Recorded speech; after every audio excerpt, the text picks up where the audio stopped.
जय जगन्नाथ आपको आम यूट्यूब चैनल को पुणी थे स्वागत। आम आगु तो पढ़ी आमर क्लास सिक्स देख क्लास सिक्स आम पढ़ी सिक्स क्लास कौन पढ़ी ना महासागर और महादेश चैप्टर 2 टाक पढ़ी सोशल साइंस तार बर्तमान आम क्वेश्चन आंसर गुड़ी देखा। तो अभ्यास कार्य प्रश्न अभ्यास कार्य और प्रकल्प देती। तो प्रथम देला निम्नलिखित शब्दर अर्थ वर्णना करिया महादेश कौन महासागर कौन और द्वीप कौन या लिखा प्रथम। तो प्रथम आम जाना महादेश कौन। महादेश कौन देख पृथ्वी रे बहुत बड़ बड़ भूखंड को आम महादेश कहना बड़ बड़ भूखंड गुड़ी को कहवा आम महादेश। सेकेंड रे देला तुम महासागर कौन पृथ्वी रे बहुत बड़ बड़ जल राशि को बड़ जल राशि जो थी से कह तुम महासागर बुझीगला। तापर नेक्स्ट तुम आसो द्वीप क्या कह चारि पाखरे पानी द्वारा घेरिकी भूभाग को कहवा आम द्वीप बोली बुझीपार। चारि पाखरे आमर पानी द्वारा घेरिकी भूभाग को कहवा आम द्वीप सब आड़ घेरिकी रही। नेक्स्ट देख तापर प्रश्न रम द्वीप कथा गला। 2 नंबर आस चित्र आंकिबा यह अध्याय मानचित्र गुड़ी न देखिकी एक कागज में महादेश गुड़ी अंकन करवा से गुड़ी रंग करवा। तापर यह अध्याय दि जाइए महासागर और महादेशर मानचित्र सहित तुम चित्र को तुलना करवा बोली से कही। तो देख केमती कर 2 नंबर। तो प्रथम तुम कौन कर चित्र आंकिब है चित्र आंकिया पूर्व कौन कर तुम गोटे कागज में कौन कर एक कागज में पृथ्वीर 7टी महादेशर चित्र आंकिकी सेगुड़ी भिन्न भिन्न रंग करवा पर कौन करवा ना पाठ्यपुस्तक मानचित्र सहित तुलना करवा ये कथा देना महादेश गुड़ी ना है ये देख एशिया आफ्रिका यूरोप है उत्तर अमेरिका दक्षिण अमेरिका है तापर आसो ऑस्ट्रेलिया तापर आसो अंटार्कटिका एमती तुम सब महादेश 7टा जार ना लिख। तापर चित्र देखा तो चित्र एमती कर एशिया एशिया देखुच एशिया उत्तर अमेरिका एटा उत्तर अमेरिका एटा एशिया एटा उत्तर अमेरिका है देन रही तुम आफ्रिका है तापर अन्य अमेरिका जो है उत्तर अमेरिका दक्षिण अमेरिका है देखिपार एटा उत्तर दक्षिण है एशिया तापर दक्षिण आफ्रिका एटा अंटार्कटिका है तापर दक्षिण अमेरिका है देखिपार दक्षिण आफ्रिका ये भारत रहा तुम भारत है। नेक्स्ट देखा तो एम तुम एशिया यूरोप है दक्षिण आफ्रिका उत्तर अमेरिका दक्षिण अमेरिका अंटार्कटिका लिख। तापर महासागर सेमती लिख प्रशांत महासागर है अटलांटिक महासागर भारत महासागर तापर आर्कटिक महासागर दक्षिण महासागर एमती लिखिदेव है। नेक्स्ट जीवा तापर तुम क्वेश्चन देला 3 नंबर देख आस कर निम्न रे दि जाइए पृथ्वीर रेखांकित मानचित्र रे महादेश और महासागर गुड़िकर नाम लिखा। तो ये दे चित्रटा है चित्रटी देखिपार कौटा कौ महादेश अच्छी लिख भितर यहाँ कौ महादेश यहाँ कौ महादेश लिख देख कि लिख। तो देखुच ये उत्तर अमेरिका रही दक्षिण अमेरिका रही ये आफ्रिका रही यूरोप एपट को रही एशिया ये ऑस्ट्रेलिया ये अंटार्कटिका है अंटार्कटिका है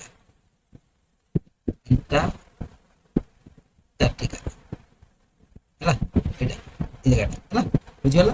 देख ये लिखाई एशिया आफ्रिका यूरोप है भारत उत्तर अमेरिका दक्षिण अमेरिका ऑस्ट्रेलिया अंटार्कटिका से महासागर देखिए जब आर्कटिक महासागर प्रशांत अटलांटिक दक्षिण महासागर है एमती देखिए बुझीगला। नेक्स्ट तापर देख निम्न दि जाइए तथ्य अनुसार ग्रिड को बंधनी मध्य दि जाइए इंग्राजी शब्द को व्यवहार करके पूरण करने को कही। तो देख island Pacific Antarctica plastic Australia continents oxygen Greenland Eurasia T tsunami एटा आम सीरियल ये लिखा कही। तो कमती लिख देख है समग्र अंचल है देख समुद्र प्रचुर 1 नंबर देला समुद्र प्रचुर परिमाण उत्पादित हुए कौनटा है तापर भूखंडर एक विशाल विस्तृत है तापर एक विशाल महादेशर जहाँ भारत एक अंश अटे तापर समुद्र प्रदूषण एक प्रमुख उत्स सबुठारु ठंडा महादेश एमती केतटा लिखा तुमको 10टा लिखा है। तो 10टा देख 1 2 एमती है पृथ्वी सबुठारु है 1 2 3 4 एमती लिखा पढ़ीदेल ये तुम फिलअप कर देख केमती फिलअप कर। तो ये लिखिदेव है समग्र अंचल है समुद्र प्रचुर परिमाण उत्पादित हुए अम्लजान भूखंडर एक विशाल महादेश विस्तृत महादेश एक विशाल महादेश जार भारत एक अंश अटे एशिया समुद्र प्रदूषण एक प्रमुख उत्स प्लास्टिक सबुठारु ठंडा महादेश है अंटार्कटिका तल को खसब पुणी है पृथ्वीर सबुठारु बड़ द्वीप ग्रीनलैंड समुद्रर एक विराट विनाशकारी तरंग व सुनामी है सुनामी लिख। तापर सबुठारु छोट महादेश ऑस्ट्रेलिया तापर पृथ्वीर सबुठारु बड़ जलभंडार महासागर ସବୁ ସମୁଦ୍ର ଦ୍ୱାରା ଘେରି ରହିଥିବା ଏକ ଭୂଖଣ୍ଡ ଦ୍ୱୀପ ତାକୁ କହିବା ଆମେ ଦ୍ୱୀପ ଏମିତି ଲେଖିଦେବ ହେଲା। ନେକ୍ସଟ ଯିବା, ତାପରେ ତମେ ଏଭଳିଆ ଚିତ୍ର ମଧ୍ୟ କରିଦେବ। ଦେଖ ଏକରେ ତମେ ଲେଖିବ ଅକ୍ସିଜେନ ହେଲା, ତାପରେ ଦୁଇରେ ଦେଖ ଅକ୍ସିଜେନ OXY ହେଲା GEN ହେଲା GEN ହେଲା, ତାପରେ ସେମିତି ଆସିବ ଏଠି ଦୁଇଟା GREEN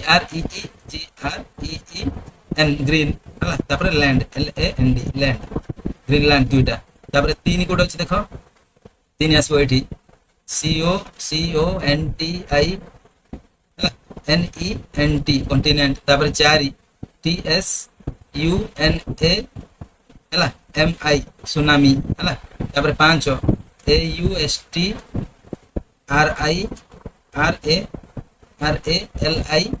ଅଷ୍ଟ୍ରେଲିଆ, ତାପରେ ରହିବ ତମର ଅଷ୍ଟ୍ରେଲିଆ ପରେ ଛଅ ୟୁରେସିଆ UURASIA ୟୁରେସିଆ, ତାପରେ ସାତ ରହିବ ପେସିଫିକ ହେଲା PACIFIC ପେସିଫିକ, ତାପରେ ଆଠ ରହିବ PLASTIC ପ୍ଲାଷ୍ଟିକ, ତାପରେ ନଅରେ ରହିବ ISLAND ଆଇଲାଣ୍ଡ ହେଲା ଆଇସଲାଣ୍ଡ ନାହିଁ ଆଇଲାଣ୍ଡ ହେଲା, ତାପରେ 10 ଆଣ୍ଟାର୍କଟିକା ହେଲା, ଏମିତି ଲେଖିବ ବୁଝିଗଲା। ତ ବର୍ତ୍ତମାନ ଆମର ପାଠର ଅନ୍ତର୍ଗତ ଯୋଉ କ୍ୱେଶ୍ଚିନ୍ ଆନ୍ସର ଗୁଡ଼ିକ ବହିର ଥିଲା ସରିଯାଇଛି। ଏବେ ବର୍ତ୍ତମାନ ଏକ୍ସଟ୍ରା କ୍ୱେଶ୍ଚିନ୍ ଆମେ କ'ଣ ଆସିବ ଦେଖିବା। ଏକ୍ସଟ୍ରା କ୍ୱେଶ୍ଚିନ୍ ଗୁଡ଼ିକ ପରୀକ୍ଷାରେ ଆସିବ। ତ କ୍ୱେଶ୍ଚିନ୍ ଆନ୍ସର ଗୁଡ଼ିକ ଦେଖ, ଏକ୍ସଟ୍ରା କ୍ୱେଶ୍ଚିନ୍ ଗୁଡ଼ିକ ତମେ ଏମିତି ଦେଖିବ ହେଲା, ମୁଁ ଇଏ କରୁନି ହେଲା, ଏକ୍ସଟ୍ରା କ୍ୱେଶ୍ଚିନ୍ ଗୁଡ଼ିକ ଦେଖିବ ହେଲା। ତାପରେ ପ୍ୟାସିଫିକ ମହାସାଗର ସବୁଠାରୁ ତଳ ସ୍ଥାନ ହେଲା, ପ୍ୟାସିଫିକ ବୋଲେ ଆମର ଲେଖିବ ପ୍ରଶାନ୍ତ ମହାସାଗର ହେଲା, ପ୍ରଶାନ୍ତ ମହାସାଗର ହେଲା, ପ୍ରଶାନ୍ତ ମହାସାଗର ସବୁଠାରୁ ତଳ ପ୍ୟାସିଫିକ ମହାସାଗର ସବୁଠୁ ତଳ ସ୍ଥାନ ହେଲା ମାରିଆନା ଟ୍ରେଞ୍ଚ ହେଲା, ସବୁଠୁ ଗଭୀରତମ ଖାତ ହେଲା ମାରିଆନା ଟ୍ରେଞ୍ଚ। ତାପରେ ଦୁଇରେ ଆସିବ କୋଉ ମହାଦେଶକୁ ଦ୍ୱୀପ ମହାଦେଶ ବୋଲି କୁହାଯାଉଛି, ଅଷ୍ଟ୍ରେଲିଆ। ତାପରେ ଆସିବ ପୃଥିବୀର ସବୁଠୁ ବଡ଼ ମହାଦେଶ କ'ଣ, ଏସିଆ ମହାଦେଶ ହେଉଛି ପୃଥିବୀର ସବୁଠୁ ବଡ଼ ମହାଦେଶ ଲେଖିବ। ତାପରେ ନେକ୍ସଟ ଆସିବ ତମର କୋଉ ମହାସାଗର ଆକାର ଏସ ଆକାର ଭଳିଆ ଲେଖିବ, ଆଟଲାଣ୍ଟିକ ମହାସାଗର ଏସ ଆକାର ଭଳିଆ। ତାପରେ ଲେଖିବ ବିଶ୍ୱର ସବୁଠୁ ଲମ୍ବା ପର୍ବତ ଶ୍ରେଣୀର ନାମ କ'ଣ ଆଉ ସେ କୋଉଠି ଅଛି, ଲେଖିବ ବିଶ୍ୱର ସବୁଠୁ ଲମ୍ବା ପର୍ବତ ଶ୍ରେଣୀ ହେଲା ଆଣ୍ଡିଜ୍ ପର୍ବତମାଳା, ଯାହା ଦକ୍ଷିଣ ଆମେରିକାରେ ଅଛି ଲେଖିବ ହେଲା। ନେକ୍ସଟ ଯିବା, ତାପରେ ଦୁଇର ଦେଖ ପୃଥିବୀର ସର୍ଟ କ୍ୱେଶ୍ଚିନ୍ ହେଲା, ପୃଥିବୀର ପୃଷ୍ଠଭାଗରେ ଅଧିକାଂଶ ଅଂଶ କାହା ଦ୍ୱାରା ଆବୃତ ହେଲା, ଜଳ ହେଲା, ଗୁଡ୍ କ୍ୱେଶ୍ଚିନ୍ ଯାଉଟା ହେଲା। ତାପରେ ଦେଖ, ତାପରେ ଆସିବ ବିଶାଳ ଅବିରତ ଭୂଖଣ୍ଡକୁ କ'ଣ କୁହାଯାଏ, ମହାଦେଶ ଲେଖିବ। ତାପରେ ନେକ୍ସଟ ଆସିବ ଡେସ୍କ୍ରିପ୍ଟିଭ ହେଲା, ଦେଶର ବିଶାଳ ଭାଗ ମହାଦେଶ ଗୁଡ଼ିକୁ ବର୍ଷା ଆଣିଥାଏ ହେଲା ମେଘ, ତାପରେ ଲେଖିବ। ତାପରେ ନେକ୍ସଟ ଦେଖ ସୁନାମି ହେଉଛି ଆଉ ଗୋଟିଏ ପ୍ରାକୃତିକ ବିପର୍ଯ୍ୟୟ ଯାହାକି ଦେଶରୁ ଉତ୍ପନ୍ନ ହୁଏ, ଏଟା ହେଲା ମହାସାଗର। ତାପରେ ନେକ୍ସଟ କ୍ୱେଶ୍ଚିନ୍ ଦେଖ, ଜଳ ଦ୍ୱାରା ଚାରିପଟେ ଘେରି ଯାଉଥିବା ଭୂଖଣ୍ଡକୁ କ'ଣ କୁହାଯାଏ, ଦ୍ୱୀପ ହେଲା। ତାପରେ ଲେଖିବ ଆଫ୍ରିକା ଏସିଆ ଓ ଅଷ୍ଟ୍ରେଲିଆ ମଧ୍ୟରେ ଅବସ୍ଥିତ ତୃତୀୟ ସବୁଠାରୁ ବଡ଼ ମହାସାଗର ହେଉଛି କିଏ, ଭାରତ ମହାସାଗର ହେଲା। ନେକ୍ସଟ ଲେଖିବ, ତାପରେ ଦେଖ ନେକ୍ସଟ କ୍ୱେଶ୍ଚିନ୍ ତମର ରହିବ ଜାତିସଂଘ ବିଶ୍ୱ ମହାସାଗର ଦିବସ କେବେ ପାଳନ କରାଯାଏ ହେଲା, ଘୋଷଣା କରାଯାଇଛି, ଏଟା ହେବ ତମର 4 ଏଟା ଭିତରୁ କୋଉଟା ହେଲେ ନୁହଁ ହେଲା, ସଠିକ ଉତ୍ତର ହେବ ଜୁନ 8 ହେଲା। ତାପରେ ନେକ୍ସଟ କ୍ୱେଶ୍ଚିନ୍ ରହିବ 8 ନମ୍ବର କ୍ୱେଶ୍ଚିନ୍ ଦେଖ, ଗ୍ଲୋବରେ ଦେଖାଯାଉଥିବା ସବୁଠୁ ବଡ଼ ଜଳ ଭାଗ ଗୁଡ଼ିକୁ କ'ଣ କୁହାଯାଏ, ତାକୁ କହିବା ବଡ଼ ମହାସାଗର ହେଲା, ତାକୁ କହିବା କ'ଣ ମହାସାଗର ଲେଖିବ। ତାପରେ ନେକ୍ସଟ କ୍ୱେଶ୍ଚିନ୍ ଦେଖ, ଉତ୍ତର ଧ୍ରୁବକୁ ଘେରି ରହିଥିବା ସବୁଠୁ ଛୋଟ ମହାସାଗର ହେଲା କୋଉଟା, ଆର୍କଟିକ ମହାସାଗର, କୋଉଟା ଆର୍କଟିକ ମହାସାଗର। ତାପରେ ନେକ୍ସଟ ଯିବା 10 ନମ୍ବର, ସମସ୍ତ ବର୍ଷ ବରଫରେ ଆବୃତ ଥିବା ଦେଶକୁ ଶ୍ବେତ ମହାଦେଶ ବୋଲି କୁହାଯାଏ ହେଲା, ତ ଏଇଟା ହେଲା ଆଣ୍ଟାର୍କଟିକା, ସବୁବେଳେ ବରଫରେ ହିଁ ଘେରି ରହିଥାଏ, 3 ହେବ ଆନ୍ସର। ତାପରେ ନେକ୍ସଟ ଯିବା, ତାପରେ ଠିକ ଭୁଲ ଆସିଲା, ଠିକ ଭୁଲରେ ଆସିବ ଗ୍ରୀନଲ୍ୟାଣ୍ଡ ବିଶ୍ୱର ସବୁଠୁ ବଡ଼ ଦ୍ୱୀପ ଅଟେ, ଏଟା ଠିକ। ତାପରେ 2 ହେଲା ବଙ୍ଗୋପସାଗର ଭାରତର ପଶ୍ଚିମ ଦିଗରେ ଅବସ୍ଥିତ, ଏଟା ଭୁଲ ହେଲା। ତାପରେ ହେଲା ଏଟା ହେବ ସମସ୍ତ ପୂର୍ବରେ ଏଟା ଅଛି ହେଲା। ତାପରେ ସମସ୍ତ ମହାସାଗର ମିଶି ପୃଥିବୀର ଅଧିକାଂଶ ଜଳକୁ ଧାରଣ କରିଥାଏ, ଏଟା ଠିକ ହେଲା। ତାପରେ ଦେଖ ନେକ୍ସଟ ସୁନାମି ହଜାର କିଲୋମିଟର ଯାତ୍ରା କରି ସମୁଦ୍ର ତଟ ଅଞ୍ଚଳରୁ ଜଳମଗ୍ନ କରିକି ବ୍ୟାପକ କ୍ଷତି କରିଥାଏ, ଏଟା ବି ଠିକ ହେଲା। ନେକ୍ସଟ ଦେଖ ପୃଥିବୀରେ ଭିନ୍ନ ଭିନ୍ନ ଆକାରରେ କେବଳ କିଛି ଦ୍ୱୀପ ଅଛି, ଏଟା ଭୁଲ ହେଲା, ମିଥ୍ୟା ଲେଖିବ। ନେକ୍ସଟ ଯିବା, ତାପରେ ନେକ୍ସଟ ଦେଖ ଭାରତ ମହାସାଗର ହେଉଛି ତୃତୀୟ ବୃହତ୍ତମ ମହାସାଗର ହେଲା, ତାପରେ ଅନେକ ପ୍ରଜାତି ବହୁ ମହାସାଗରରେ ମିଳିବ, ଏଟା ଲେଖିବ ହେଲା। ଓରା ସବୁ ଆନ୍ସର ଯା ହେଲା, ଏସବୁ ଯାହା ଦେଖୁଛ ବଡ଼ ବଡ଼ ଅକ୍ଷରରେ ହେଡଲାଇନ୍ ହେଇଛି, ସେଟା ସବୁ ଆନ୍ସର ଯା। ଏସିଆ ହେଉଛି ସବୁଠୁ ବଡ଼ ମହାଦେଶ। ତାପରେ ଲେଖିବ ମହାସାଗର ମାନବ ଜୀବନକୁ ଅନେକ ପ୍ରକାର ପ୍ରଭାବିତ କରୁଛି ହେଲା। ତାପରେ ଲେଖିବ ସବୁଠାରୁ ଛୋଟ ମହାସାଗର ହେଉଛି କୋଉଟା? ଆର୍କଟିକ ମହାସାଗର ଲେଖିପାରିବ। ନେକ୍ସଟ ଯିବା, ତାପରେ ଆସିବ ସ୍ତମ୍ଭ ମିଳନ ହେଲା। ସ୍ତମ୍ଭ ମିଳନରେ ତମର ଆସିବ ସୁନାମି। ସୁନାମି ହେଲା, ସୁନାମି ହେଉଛି ସୁନାମି ପ୍ରାକୃତିକ ବିପର୍ଯ୍ୟୟ ହେଲା, এটা ଗୋଟେ ପ୍ରାକୃତିକ ବିପର୍ଯ୍ୟୟ। 1-3 ଉତ୍ତର ହବ। ତାପରେ ସମୁଦ୍ରୀୟ ଉଦ୍ଭିଦ ହେଲା, ଏଟା ହେଲା ଗୋଟେ ଶୈବାଳ, এটা ଉତ୍ତର ଯାକ ହେଲା, ଏଟା ଆର ଉତ୍ତର, ଏଟା ଆର ଉତ୍ତର ହେଲା। ଦକ୍ଷିଣ ଗଙ୍ଗୋତ୍ରୀ ଗବେଷଣା କେନ୍ଦ୍ର ଗୋଟେ ଦକ୍ଷିଣ ମହାସାଗର ହେଉଛି ଗୋଟେ ଆନ୍ତର୍ଜାତିକା ମହାସାଗର। ତାପରେ ପୃଥିବୀ ହେଉଛି ଗୋଟେ ନୀଳ ଗ୍ରହ, ଏମିତି ଲେଖିବ ହେଲା। ଏଟା ସବୁ ଏକ୍ସଟ୍ରା କ୍ୱେଶ୍ଚିନ୍। ତାପରେ ତମର ପ୍ରଶ୍ନ ରହିବ ପୃଥିବୀର ଗ୍ଲୋବ ବା ଛବିରେ ସବୁଠୁ ଅଧିକ ଦେଖାଯାଉଥିବା ରଙ୍ଗ କଣ? ଏହା କାହାକୁ ସୂଚାଉଛି? ତ ଉତ୍ତର ଲିଖିବ ପୃଥିବୀରେ ଗ୍ଲୋବରେ ଛବିରେ ସବୁଠାରୁ ଅଧିକ ଦେଖାଯାଉଥିବା ରଙ୍ଗ ହେଉଛି ନୀଳ ରଙ୍ଗ, ଯୋଉଟା କି ଜଳ ରାଶିକୁ ବୁଝାଏ ହେଲା। ତାପରେ ନେକ୍ସଟ ଯିବା 2 ନମ୍ବର ପ୍ରଶ୍ନ, ବଡ଼ ବଡ଼ ଭୂଖଣ୍ଡକୁ କଣ କୁହାଯାଏ ଏବଂ ବିସ୍ତୃତ ଅଖଣ୍ଡ ଭୂଭାଗକୁ କଣ କୁହାଯାଏ? ତ ଲେଖିବ ଏଠି ଉତ୍ତର ବଡ଼ ବଡ଼ ଭୂଖଣ୍ଡକୁ ସ୍ଥଳଭାଗ କୁହାଯାଏ, ବିସ୍ତୃତ ଅଖଣ୍ଡ ଭୂଭାଗକୁ ମହାଦେଶ ବୋଲି ମଧ୍ୟ କୁହାଯାଏ। ଏଇଭଳିଆ ଲେଖିବ। ନେକ୍ସଟ ଦେଖ କଣ ଲେଖିବ। ତାପରେ ଆଉ ଗୋଟେ ପ୍ରଶ୍ନ ରହିବ ତମର 3, ମନୁଷ୍ୟଙ୍କ ପାଇଁ ସମୁଦ୍ରର ପାଣି ପାନୀୟ ହେଲା, ପାନୀୟ ଯୋଗ୍ୟ କାହିଁକି ନୁହଁ? ତ ଲେଖିବ ମନୁଷ୍ୟଙ୍କ ପାଇଁ ସମୁଦ୍ର ମହାସାଗର ମାନଙ୍କରେ ପୃଥିବୀର ଅଧିକାଂଶ ପାଣି ରହିଛି, କିନ୍ତୁ ସମୁଦ୍ରର ପାଣି ଲୁଣିଆ ହେତୁ ଏହା ମନୁଷ୍ୟଙ୍କ ପାନୀୟ ହେଲା ଜଳ ପାଇଁ ହେଲା ଉପଯୋଗୀ ନୁହଁ ବୋଲି ଲେଖିବ। ବୁଝିଗଲା। ନେକ୍ସଟ ଯିବା, ଦେଖ ପ୍ରଶ୍ନ 4, ସାମୁଦ୍ରିକ ଉଦ୍ଭିଦ ମ୍ୟାରାଇନ୍ ଫ୍ଲୋରା ଏବଂ ସାମୁଦ୍ରିକ ପ୍ରାଣୀ ମ୍ୟାରାଇନ୍ ଫୌନା ମଧ୍ୟରେ ଗୋଟେ ପାର୍ଥକ୍ୟ କହିଛି। ପାର୍ଥକ୍ୟ ଦେଖ କେମିତି ଲେଖିବ। ଲେଖିବ ସାମୁଦ୍ରିକ ଉଦ୍ଭିଦରେ ଶୈବାଳ ଏବଂ ବିଭିନ୍ନ ପ୍ରକାର ସମୁଦ୍ର ସାର୍କ ରହେ ହେଲା। ଯେତେବେଳେ ସାମୁଦ୍ରିକ ପ୍ରାଣୀ ମାନଙ୍କର ମଧ୍ୟରେ ରଙ୍ଗୀନ ମାଛ, ଡଲଫିନ୍, ତିମି ଓ ଅନେକ ପ୍ରକାର ଗଭୀର ସମୁଦ୍ରର ପ୍ରାଣୀ ମଧ୍ୟ ରହିଥାନ୍ତି ହେଲା। ଏଭଳିଆ ତୁମେ ଲେଖିଦବ। ତାପରେ ଦେଖ ଭାରତ ମହାସାଗରର ସୀମା ଗୁଡ଼ିକୁ ଉଲ୍ଲେଖ କର କହିଛି। ଭାରତର ସୀମା ଗୁଡ଼ିକ ଦେଖ, ଭାରତ ମହାସାଗର ପ୍ରମୁଖ ସୀମା ହେଲା ଉତ୍ତରରେ ଏସିଆ ରହିବ, ପଶ୍ଚିମରେ ରହିବ ଆଫ୍ରିକା, ପୂର୍ବରେ ରହିବ ଅଷ୍ଟ୍ରେଲିଆ, ଆଉ ଦକ୍ଷିଣରେ ରହିବ ଦକ୍ଷିଣ ମହାସାଗର ରହିବ ହେଲା। ଏଭଳିଆ ଲେଖିଦବ। ନେକ୍ସଟ ରହିବ ତମର, ନେକ୍ସଟ ଦେଖ ଭାରତ ମହାସାଗରର ପ୍ରମୁଖ ସୀମା ଗୁଡ଼ିକ କଣ? ଲେଖିବ ଭାରତ ମହାସାଗରର ପ୍ରମୁଖ ସୀମା ଗୁଡ଼ିକ ହେଲା କୋଉଟା ପ୍ରମୁଖ ସୀମା ରହିବ? ତ ଲେଖିବ ଏସିଆ, ଉତ୍ତରରେ ଏସିଆ ରହିବ, ପଶ୍ଚିମରେ ଆଫ୍ରିକା, ପୂର୍ବରେ ଅଷ୍ଟ୍ରେଲିଆ ଆଉ ଦକ୍ଷିଣରେ ଦକ୍ଷିଣ ମହାସାଗର ରହିବ। ଏଭଳିଆ ତୁମେ ଉତ୍ତର ଲେଖିବ। ନେକ୍ସଟ ଯିବା, ନେକ୍ସଟ ପ୍ରଶ୍ନ ରହିବ ଭାରତର ଦୁଇ ପାର୍ଶ୍ୱରେ ଥିବା ଭାରତ ମହାସାଗର ଦୁଇଟି ଅଂଶର ନାଁ ହେଲା କଣ କଣ? ନା ଭାରତର ଦେଖ ଲେଖିବ ଭାରତୀୟ ଉପମହାଦେଶର ପୂର୍ବ ଓ ପଶ୍ଚିମ ପାର୍ଶ୍ୱରେ ଥିବା ଭାରତ ମହାସାଗର ଦୁଇଟି ଅଂଶ କୋଉଟା? ନା ଲେଖିବ ପୂର୍ବରେ ବଙ୍ଗୋପସାଗର ରହିବ ଆଉ ପଶ୍ଚିମରେ ଆରବ ସାଗର ରହିବ। ଏଭଳିଆ ତମେ ଲେଖିଦବ। ବୁଝିଲା। ନେକ୍ସଟ ଯିବା, ତାପରେ ତମର ପ୍ରଶ୍ନ ରହିବ ଭାରତର ଦୁଇଟା ପ୍ରମୁଖ ଦ୍ୱୀପ ସମୂହ ଲେଖିବ। ବଙ୍ଗୋପସାଗରରେ ଅବସ୍ଥିତ ଆଣ୍ଡାମାନ ଓ ନିକୋବର ଦ୍ୱୀପପୁଞ୍ଜ, ଆରବ ସାଗରରେ ଅବସ୍ଥିତ ଲାକ୍ଷାଦ୍ୱୀପ ହେଲା। ଏମିତି ଲେଖିଦବ ହେଲା। ନେକ୍ସଟ ଯିବା, ନେକ୍ସଟ ପ୍ରଶ୍ନ ରହିବ ଭାରତରେ ସମସ୍ତ ପ୍ରକାର ବିପଦ ସମୟରେ କାର୍ଯ୍ୟ କରୁଥିବା ସଂଗଠନ କୋଉଟା? ବିପଦ ସମୟରେ କାର୍ଯ୍ୟ କରୁଛି କୋଉଟା? ଜାତୀୟ ବିପର୍ଯ୍ୟୟ ପରିଚାଳନା କର୍ତ୍ତୃପକ୍ଷ, ନ୍ୟାସନାଲ ଡିସାଷ୍ଟର ମ୍ୟାନେଜମେଣ୍ଟ ଅଥରିଟି ସବୁବେଳେ ବିପଦ ସମୟରେ କାର୍ଯ୍ୟ କରେ। ତାପରେ 10 ନମ୍ବର ରହିବ ପ୍ରଶ୍ନ, ପୃଥିବୀର ସବୁଠୁ ବଡ଼ ଦ୍ୱୀପ କୋଉଟା? ଲେଖିବ ଏହାର ଆକାରକୁ ଭାରତ ସରକାର ସହ କିପରି ତୁଳନା କରିବା? ଲେଖିବ ଗ୍ରୀନଲ୍ୟାଣ୍ଡ ହେଉଛି ପୃଥିବୀର ସବୁଠୁ ବଡ଼ ଦ୍ୱୀପ। ତାପରେ ଲେଖିବ ଏହାର ଆକାର ପହଞ୍ଚିବା ପାଇଁ ଭାରତର 10ଟା ସବୁଠୁ ବଡ଼ ବଡ଼ ରାଜ୍ୟର କ୍ଷେତ୍ରଫଳକୁ ଯୋଗ କରିବାକୁ ପଡ଼ିବ, ତାହେଲେ ଯାଇକି ଗ୍ରୀନଲ୍ୟାଣ୍ଡ ଭଳିଆ ଗୋଟେ ଦ୍ୱୀପ ହେଇପାରିବ ହେଲା। ବୁଝିଗଲା। ତାପରେ ନେକ୍ସଟ ଯିବା, ନେକ୍ସଟ ଦେଖ ତାପରେ ଦେଲା ତୁମର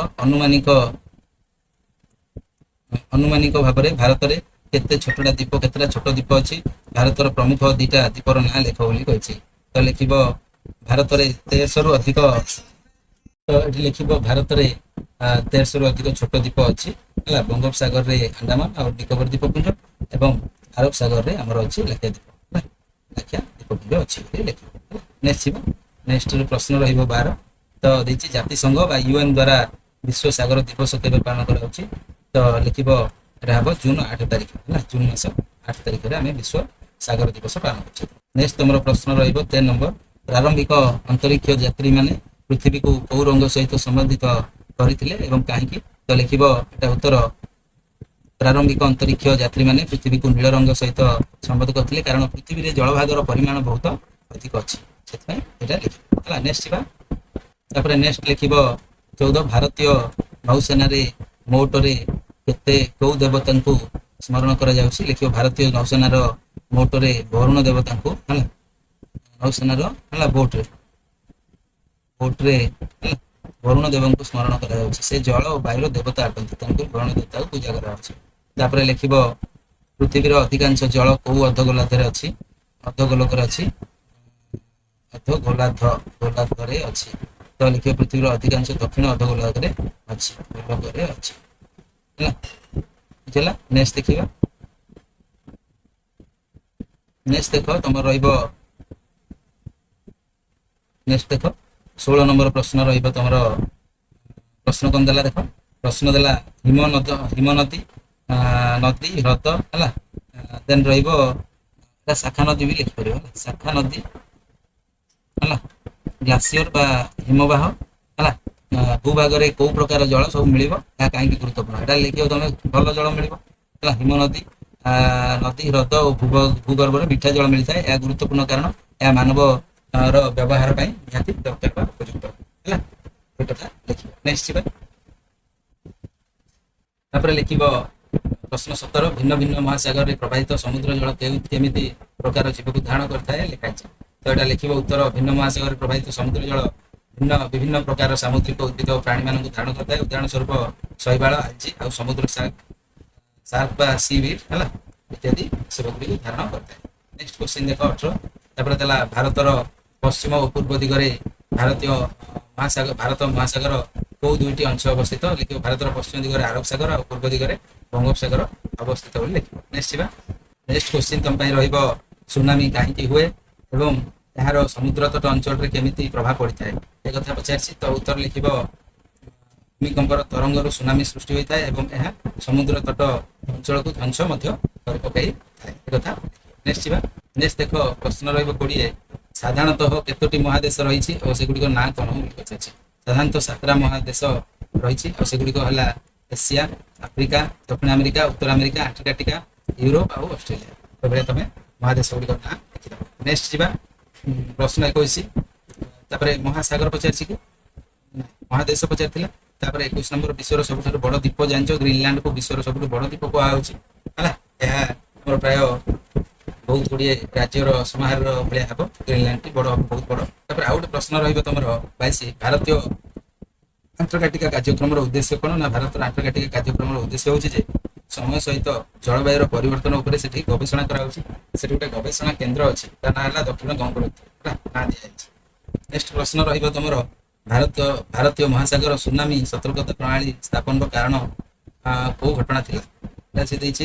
ତ ଲେଖିବ 26 ଡିସେମ୍ବର 2004 ଯୋଉ ସୁନାମି ହେଇଥିଲା ଘଟଣା ଭାରତୀୟ ମହାସାଗର ସୁନାମି ସତର୍କତା ପ୍ରଣାଳୀ ସ୍ଥାପନର କାରଣ ହୋଇଥିଲା। ତାପରେ ଦେଇଛି ପ୍ରଶ୍ନ 24, ଭାରତରେ ବିପଦ ପରିଚାଳନା ବା କାର୍ଯ୍ୟ କୋଉ ସଂସ୍ଥା କରେ? ବିପଦ ପରିଚାଳନା କାର୍ଯ୍ୟ ହେଉଛି ଡିସାଷ୍ଟର ମ୍ୟାନେଜମେଣ୍ଟ କାର୍ଯ୍ୟ କରେ। ଭାରତରେ ସମସ୍ତ ପ୍ରକାର ବିପଦ ପରିଚାଳନା କାର୍ଯ୍ୟ ଜାତୀୟ ବିପଦ ପରିଚାଳନା କର୍ତ୍ତୃପକ୍ଷ ବା ନ୍ୟାସନାଲ ଡିସାଷ୍ଟର ମ୍ୟାନେଜମେଣ୍ଟ ହେଲା ଆସୋସିଏସନ କରେ। ନେକ୍ସଟ ପୁଣି ପ୍ରଶ୍ନ ଆସିବ ତୁମର 25 ନମ୍ବର ପ୍ରଶ୍ନ, ମହାସାଗର ନଥିଲେ ପୃଥିବୀ କାହିଁକି ମରୁଭୂମି ହୋଇଯାଇଥାନ୍ତା? ମହାସାଗର ନଥାନ୍ତା ତ ଲେଖିବ, ମହାସାଗର ନଥିଲେ ପୃଥିବୀ ମରୁଭୂମି ହୋଇଯାଇଥାନ୍ତା, କାରଣ ବର୍ଷା ପାଇଁ ଆବଶ୍ୟକ ମେଘ, ଆଉ ମେଘ ମହାସାଗର ଉପରେ ସୃଷ୍ଟି ହୋଇଥାଏ ହେଲା, ମହାସାଗର ହିଁ ଆରମ୍ଭ ହୋଇଥାଏ ମେଘ। ତ ନେକ୍ସଟ ଯିବା। ତାପରେ ଅଲଗା ଟାଇପର ପ୍ରଶ୍ନ ଏବେ ଦେଖିବା, ବର୍ତ୍ତମାନ ଏକ୍ସଟ୍ରା କ୍ୱେଶ୍ଚିନ୍ ହିଁ ଯିବ ହେଲା, ସବୁ ଏକ୍ସଟ୍ରା କ୍ୱେଶ୍ଚିନ୍ ଯାକ ହେଲା। ତ ପ୍ରଶ୍ନ 1 ରହିବ, ପୃଥିବୀର ଚିତ୍ରରେ ବାଦାମୀ ରଙ୍ଗ କଣ ସୂଚାଏ? ବାଦାମୀ ରଙ୍ଗ ଆମର ଲେଖିବ ସ୍ଥଳଭାଗକୁ ସୂଚାଇ ଥାଏ। ନେକ୍ସଟ ଖ ବିଟି ଦେଖ, ଖ ବିଟି ଦେଲା ବଡ଼ ସ୍ଥଳଭାଗକୁ ସ୍ଥଳଖଣ୍ଡ ବୋଲି କୁହାଯାଏ। ତାପରେ ଖ ହେଲା ଏହା ପୃଥିବୀର 1/4 ଆବୃତ ହୋଇଥାଏ। ବିଶାଳ ଅବଚ୍ଛିନ୍ନ ସ୍ଥଳଭାଗକୁ ମହାଦେଶ କୁହାଯାଏ। ପୃଥିବୀରେ 7ଟି ମହାଦେଶ ଅଛି, ସେଥିରୁ ସବୁଠୁ ବଡ଼ ହେଲା ଏସିଆ, ସବୁଠୁ ସାନ ହେଲା ଅଷ୍ଟ୍ରେଲିଆ। ଏଭଳିଆ ଲେଖିଦେବ। ନେକ୍ସଟ ଯିବା। ଦ୍ୱିତୀୟ ସବୁଠାରୁ ବଡ଼ ମହାଦେଶ ହେଉଛି ଆଫ୍ରିକା, ତାପରେ ଦକ୍ଷିଣ ଆମେରିକା ଓ ଉତ୍ତର ଆମେରିକା ଆସିବ ହେଲା। ନେକ୍ସଟ ଯିବା। ପଞ୍ଚମ ମହାଦେଶ ହିସାବରେ ଆମେ ଦେଖିବା ଆଣ୍ଟାର୍କଟିକା ଯିବ, ତାପରେ ୟୁରୋପ ଆସିବ ହେଲା, ୟୁରୋପ ଅଛି। ନେକ୍ସଟ ଯିବା। ତାପରେ ଦେଖ, ପୃଥିବୀକୁ ଅନ୍ତରିକ୍ଷରୁ ଦେଖିଲେ ସବୁଠାରୁ ଅଧିକ କୋଉ ରଙ୍ଗ ଦେଖାଯିବ? ତ ଲେଖିବ, ପୃଥିବୀର ଅନ୍ତରିକ୍ଷରୁ ଦେଖିଲେ ସବୁଠୁ ଅଧିକ ନୀଳ ରଙ୍ଗ ଦେଖାଯିବ, କାରଣ ଏହା ଜଳକୁ ସୂଚାଏ, ଯାହାକି ପୃଥିବୀର ପ୍ରାୟ 3/4 ଆବୃତ ଅଛି, ମାନେ 4 ଭାଗରୁ 3 ଭାଗ ଜଳ। ତାପରେ ପୃଥିବୀକୁ ନୀଳ ଗ୍ରହ କାହିଁକି କୁହାଯାଏ? କାରଣ ପୃଥିବୀରେ ଅଧିକାଂଶ ଅଂଶ ସମୁଦ୍ର ଓ ଜଳରେ ଆବୃତ ଥିବା ଯୋଗୁଁ ଏହାକୁ ନୀଳ ଗ୍ରହ ବା ଜଳୀୟ ଗ୍ରହ ମଧ୍ୟ କୁହାଯାଏ। ତାପରେ ବଡ଼ ଭୂଭାଗକୁ କ'ଣ କୁହାଯାଏ?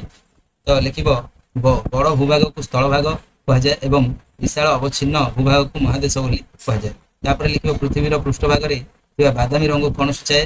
ତ ଲେଖିବ ପୃଥିବୀର ପୃଷ୍ଠଭାଗରେ ଥିବା ବାଦାମୀ ରଙ୍ଗ ସ୍ଥଳ ଭାଗକୁ ସୂଚାଇ ଥାଏ। ଏଭଳିଆ ତମେ ଲେଖିଦେବ। ନେକ୍ସଟ କ୍ୱେଶ୍ଚିନ୍ କୁ ଯିବା। ତାପରେ ତୁମର ପ୍ରଶ୍ନ ହେଲା ମହାସାଗର କଣ? ତ ଲେଖିବ ମହାସାଗର ହେଉଛି ପୃଥିବୀର ସବୁଠୁ ବଡ଼ ଜଳଭାଗ, ଯାହାକି ପୃଥିବୀର ଅଧିକାଂଶ ପୃଷ୍ଠଭାଗକୁ ଆବୃତ କରିଥାଏ। ତାପରେ ପୃଥିବୀରେ ପ୍ରଚୁର ଜଳ ଥିଲେ ମଧ୍ୟ ଜଳଭାବ କାହିଁକି ଏକ ବିଶ୍ୱବ୍ୟାପୀ ସମସ୍ୟା ଅଟେ? ତାପରେ ଏହାର ଉତ୍ତରରେ ଲେଖିବ ପୃଥିବୀର ଅଧିକାଂଶ ଜଳ ସମୁଦ୍ରରେ ଥିବା ଲୁଣିଆ ଜଳ, ଯାହାକି ମାନବ ଉପଯୋଗୀ ପାଇଁ ଯୋଗ୍ୟ ନୁହଁ। ପାନୀୟ ଏବଂ ଅନ୍ୟ କାମ ପାଇଁକି ଆବଶ୍ୟକ ମିଠା ଜଳ କେବଳ ଅଳ୍ପ ପରିମାଣରେ ହିମନଦୀ ହେଲା, ହିମନଦୀ ମାନେ ଗ୍ଲାସିୟର ହେଲା, ଗ୍ଲାସିୟର ହେଲା, ନଦୀ ଓ ହ୍ରଦ ଗର୍ଭରେ ମିଳିଥାଏ। ଜଳ ପ୍ରଦୂଷଣ ହେଲା, ଜଳ ପ୍ରଦୂଷଣ ଓ ଅପଚୟ ଜଳଭାବକୁ ଆହୁରି ବଢ଼ାଇ ଦେଇଥାଏ ହେଲା, ଏ କଥା ଲେଖିବ। ନେକ୍ସଟ ବିଶ୍ୱର 5ଟା ମହାସାଗର ନାଁ ପଚାରିଥିଲା। ପ୍ରଶାନ୍ତ ମହାସାଗର ସବୁଠୁ ବଡ଼, ଆଟଲାଣ୍ଟିକ ମହାସାଗର, ଭାରତ ମହାସାଗର, ଆର୍କଟିକ ମହାସାଗର ଆଉ ଦକ୍ଷିଣ ମହାସାଗର ହେଲା, ସବୁଠୁ ବଡ଼ ମହାସାଗର ହେଲା ପ୍ରଶାନ୍ତ ମହାସାଗର। ନେକ୍ସଟ ଯିବା। ନେକ୍ସଟ ପ୍ରଶ୍ନ ରହିବ ତମର ମାନବ ଜୀବନ ପାଇଁ ମହାସାଗର ଗୁରୁତ୍ୱ କଣ? ଲେଖିବ ମହାସାଗର ପୃଥିବୀର ଜଳବାୟୁକୁ ସମନ୍ୱୟ କରିବାରେ ମହତ୍ୱପୂର୍ଣ୍ଣ ଭୂମିକା ନିଭାଇଥାଏ। ଏହା ମାଛ ଧରା ମାଧ୍ୟମରେ ଖାଦ୍ୟ ଯୋଗାଇଥାଏ, ବ୍ୟାପାର ଓ ପରିବହନକୁ ସହଜ କରେ ଏବଂ ବିଶ୍ୱର ଅତ୍ୟଧିକ ଅକ୍ସିଜେନ ଉତ୍ପାଦନ କରେ। ମହାସାଗର ବର୍ଷାର ମୂଳ ସ୍ରୋତ ଓ ଅନେକ ପ୍ରକାରର ସମୁଦ୍ର ଜୀବମାନଙ୍କର ଆଶ୍ରୟସ୍ଥଳୀ ଅଟେ, ଯାହାକି ମାନବ ସଂସ୍କୃତି ଓ ଅର୍ଥନୀତିକୁ ପ୍ରଭାବିତ କରିଥାଏ। ଏଭଳିଆ ଲେଖିବା। ନେକ୍ସଟ ଯିବା। ମହାଦେଶ ଓ ମହାସାଗର ପୃଥିବୀର ଜଳବାୟୁକୁ କିପରି ପ୍ରଭାବିତ କରେ ପଚାରିଛି। ତ ଲେଖିବ ମହାଦେଶ ଓ ମହାସାଗର ବତାସର ଗତି ହେଲା ବା ପବନର ହେଲା, ପବନର ଗତି, ସମୁଦ୍ର ସ୍ରୋତ ଏବଂ ବର୍ଷା ବୃଷ୍ଟିପାତକୁ ପ୍ରଭାବିତ କରିକି ପୃଥିବୀର ଜଳବାୟୁକୁ ନିର୍ଣ୍ଣୟ କରନ୍ତି। ମହାସାଗର ଉଷ୍ମ ସଂଗ୍ରହ କରିକି ସମଗ୍ର ପୃଥିବୀରେ ବଣ୍ଟନ କରିଥାଏ। ଯେତେବେଳେ ମହାଦେଶ ସମୁଦ୍ର ଓ ସ୍ଥଳ ବା ପବନର ବଣ୍ଟନକୁ ପ୍ରଭାବିତ କରିକି ତାପମାତ୍ରା ଓ ବର୍ଷାର ଧାରାକୁ ପରିବର୍ତ୍ତନ କରେ, ମହାସାଗରକୁ ପୃଥିବୀର ଫୁସଫୁସ କାହିଁକି କୁହାଯାଏ ବୋଲି ପଚାରିଛି। ତ ଲେଖିବ ମହାସାଗରରେ ଥିବା ଶୈବାଳ ଓ ଫାଇଟୋପ୍ଲାଙ୍କଟନ ପରି ସାମୁଦ୍ରିକ ଉଦ୍ଭିଦ ଗୁଡ଼ିକ ବିଶ୍ୱର ଅତ୍ୟଧିକ ଅକ୍ସିଜେନ ଉତ୍ପାଦନ କରନ୍ତି, ସେଥିପାଇଁ ମହାସାଗରକୁ ପୃଥିବୀର ଫୁସଫୁସ ବୋଲି କୁହାଯାଏ ହେଲା। ନେକ୍ସଟ ଯିବା। ନେକ୍ସଟ ଦେଖ ଆମର ଦେଲା ଆଜିର ସମୟରେ ମହାସାଗର ସମ୍ମୁଖୀନ ମୁଖ୍ୟ ପରିବେଶୀୟ ସମସ୍ୟା ଗୁଡ଼ିକ କଣ କଣ? ଆଜିର ସମୟରେ ମହାସାଗର ବିଭିନ୍ନ ପରିବେଶୀୟ ସମସ୍ୟା ସମ୍ମୁଖୀନ ହେଉଛି। ପ୍ଲାଷ୍ଟିକ ଆବର୍ଜନା ଓ ଅନ୍ୟାନ୍ୟ ଦୂଷଣ ସମୁଦ୍ର ଜୀବ ଓ ପରିବେଶକୁ କ୍ଷତି ପହଞ୍ଚାଉଛି। ଅତ୍ୟଧିକ ମାଛ ଧରା ଫଳରେ ମଧ୍ୟ ମାଛର ସଂଖ୍ୟା କମିଯାଉଛି ଓ ଖାଦ୍ୟ ଶୃଙ୍ଖଳ ବିକ୍ଷିପ୍ତ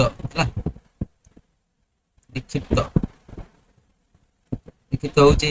ଜଳବାୟୁ ପରିବର୍ତ୍ତନ ଫଳରେ ସମୁଦ୍ର ଜଳର ଅମ୍ଳତା ବଢୁଛି, ସମୁଦ୍ରର ପତନ ବଢୁଛି ଏବଂ ତାପମାତ୍ରା ବୃଦ୍ଧି ପାଉଛି, ଯାହାକି ଆମର ସମୁଦ୍ର ଜୀବମାନଙ୍କ ବିବିଧତା ବିପଦରେ ପକାଉଛି। ସମୁଦ୍ର ତଟ ଉନ୍ନୟନ ଓ ତୈଳ ଛୁଇଁଯିବା ଭଳି ମାନବୀୟ କାର୍ଯ୍ୟକଳାପ ମଧ୍ୟ ସମୁଦ୍ର ପରିବେଶକୁ କ୍ଷତି କରୁଛି। ତେଣୁ ମହାସାଗରର ସୁରକ୍ଷା ପାଇଁ ସ୍ଥାୟୀ ଓ ସଚେତନ ପଦକ୍ଷେପ ଆବଶ୍ୟକ ଅଟେ। ନେକ୍ସଟ ଯିବା। ତାପରେ ଆସିବ ତମର ମହାସାଗର ଗୁଡ଼ିକର କିପରି ପରସ୍ପର ସଂଯୁକ୍ତ ଏବଂ ସେଗୁଡ଼ିକ କାହିଁକି ଏକ ବିଶ୍ୱବ୍ୟାପୀ ପ୍ରଣାଳୀ ବୋଲି କୁହାଯାଏ। ମହାସାଗର ଗୁଡ଼ିକ ପରସ୍ପର ସଂଯୁକ୍ତ କାରଣ ସମୁଦ୍ର ଜଳ କୌଣସି କଠୋର ସୀମା ବିନା ଏକ ମହାସାଗରରୁ ଅନ୍ୟ ମହାସାଗରକୁ ସ୍ୱତନ୍ତ୍ର ଭାବରେ ପ୍ରବାହିତ ହୁଏ। ପ୍ରଶାନ୍ତ, ଆଟଲାଣ୍ଟିକ, ଭାରତ, ଦକ୍ଷିଣ ଓ ଆର୍କଟିକ ମହାସାଗର ମଧ୍ୟରେ ସମୁଦ୍ର ସ୍ରୋତ ଜଳ, ଉଷ୍ମ ପୋଷକ ତତ୍ତ୍ୱ ଓ ସମୁଦ୍ର ଜୀବଙ୍କୁ ପରିବହନ କରେ। ଏହି ବିଶ୍ୱବ୍ୟାପୀ ପ୍ରବାହ ପୃଥିବୀର ଜଳବାୟୁକୁ ସମନ୍ୱୟ କରିବା, ପରିବେଶକୁ ସମର୍ଥନ କରିବା ଏବଂ ବିଭିନ୍ନ ପ୍ରକାରର ସମୁଦ୍ର ଜୀବଙ୍କ ଜୀବନ ଧାରଣରେ ମହତ୍ୱପୂର୍ଣ୍ଣ ଭୂମିକା ନେଇଥାଏ। ସେଥିପାଇଁ ସମସ୍ତ ମହାସାଗରକୁ ଏକ ବିଶ୍ୱବ୍ୟାପୀ ପ୍ରଣାଳୀ ବୋଲି କୁହାଯାଏ। ନେକ୍ସଟ ଯିବା। ନେକ୍ସଟ ଲେଖିବ ମହାସାଗର ମାନବ ଓ ସଂସ୍କୃତି ବ୍ୟାପାରକୁ କିପରି ପ୍ରଭାବିତ କରେ ହେଲା, ଲେଖିବ। ଏଟା ପଢିବ ହେଲା, ଏଟା ପଢିକି ତମେ ଏଟାକୁ ଲେଖିବ ହେଲା। ତ ନେକ୍ସଟ ଯିବା। ତାପରେ ନେକ୍ସଟ କ୍ୱେଶ୍ଚିନ୍ ଆସିବ ତମ ପାଇଁ ସୁନାମି କିପରି ସୃଷ୍ଟି ହୁଏ ହେଲା ଏବଂ ଏହା ହେଲା ଏତେ ବିନାଶକାରୀ କାହିଁକି ହେଲା, ଏଟାକୁ ଲେଖିବ। ସମୁଦ୍ର ତଳର ଭୂମିକମ୍ପ, ଅଗ୍ନି ବିସ୍ଫୋରକ, ଏଟା ସବୁ ଲେଖିଦବ ହେଲା। ନେକ୍ସଟ ଯିବା। ତାପରେ ଆସିବ ତମର ଜଳଚକ୍ରରେ ମହାସାଗର ଓ ସମୁଦ୍ରର ଭୂମିକା କଣ ବୋଲି ପଚାରିଛି। ତ ଏଟା ଲେଖିବ ହେଲା। ଲେଖିଲା ପରେ ତାପରେ ନେକ୍ସଟ କ୍ୱେଶ୍ଚିନ୍ ଦେଇଛି ମହାସାଗର ପୃଥିବୀର ଜଳବାୟୁକୁ କିପରି ନିୟନ୍ତ୍ରଣ କରେ ହେଲା, ଏଟା ଦେଇଛି। ତ ଲେଖିବ ଏଇ ଉତ୍ତରଟି ହେଲା, ଏଇ ଉତ୍ତରଟି ଲେଖିବ। ନେକ୍ସଟ କ୍ୱେଶ୍ଚିନ୍ କୁ ଯିବା। ତାପରେ ନେକ୍ସଟ କ୍ୱେଶ୍ଚିନ୍ ଲେଖିବ ମହାସାଗରକୁ ପ୍ରଦୂଷଣରୁ ସୁରକ୍ଷା କରିବା ପାଇଁ କଣ କଣ ପଦକ୍ଷେପ ନିଆଯାଇଛି, ଏଟାକୁ ପଢିବ, ପଢିକି ଲେଖିଦବ ହେଲା। ଉତ୍ତରଟି ତାର। ନେକ୍ସଟ କ୍ୱେଶ୍ଚିନ୍ କୁ ଯିବା।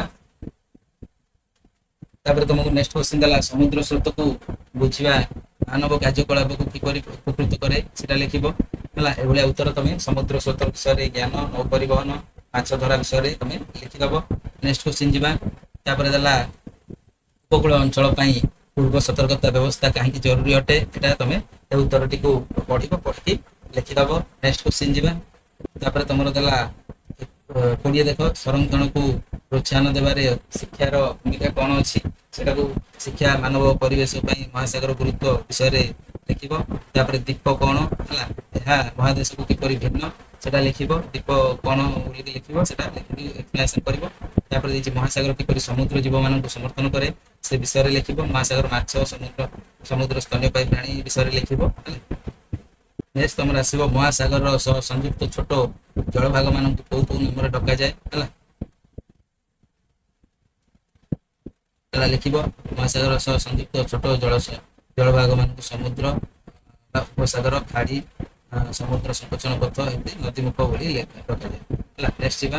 ତାପରେ ଆସିବ ତମର କୋଉ କୋଉ ପ୍ରାକୃତିକ ବିପଦ ମହାସାଗରରୁ ସୃଷ୍ଟି ହୋଇଥାଏ ଲେଖିବ। ମହାସାଗରରୁ ସୃଷ୍ଟି ହୋଇଥିବା ପ୍ରାକୃତିକ ବିପଦ ଗୁଡିକ ହେଲା ସୁନାମି, ଘୂର୍ଣ୍ଣିଝଡ଼, ହରିକେନ ହେଲା। ଏହି ବିପଦ ଗୁଡିକ ବିଶେଷ କରି ଉପକୂଳ ଅଞ୍ଚଳ ବ୍ୟାପକ ଧ୍ୱଂସ ସୃଷ୍ଟି କରିପାରେ ଲେଖିବ। ତାପରେ ଭାରତ ମହାସାଗର କାହିଁକି ଗୁରୁତ୍ୱପୂର୍ଣ୍ଣ ଲେଖିବ। এই ଉତ୍ତରଟି ଲେଖିବ। ଭାରତ ମହାସାଗର ଭାରତର ଜଳବାୟୁକୁ ବିଶେଷ କରି କୃଷି ପାଇଁ ଅତ୍ୟାବଶ୍ୟକ ହେଲା। ମନସୁନ ବର୍ଷା ଏଟା ଲେଖିବ। ମୌସୁମୀ ହେଲା, ମୌସୁମୀ ବର୍ଷା ହେଲା, ଏମିତି ଲେଖିବ। ନେକ୍ସଟ ବର୍ତ୍ତମାନ ଆମର ଏକ୍ସଟ୍ରା କ୍ୱେଶ୍ଚିନ୍ ମଧ୍ୟ ସରିଲା ହେଲା। କ୍ୱେଶ୍ଚିନ୍ ଆନ୍ସର ବର୍ତ୍ତମାନ ଦେଖିଦେଲେ। ଆଶା କରୁଛି ଭିଡ଼ିଓଟି ଆପଣଙ୍କୁ ବହୁତ ଭଲ ଲାଗିଥିବ। ଯଦି ଭଲ ଲାଗୁଛି ଲାଇକ୍ ସେୟାର କରିବାକୁ ରହୁଛି।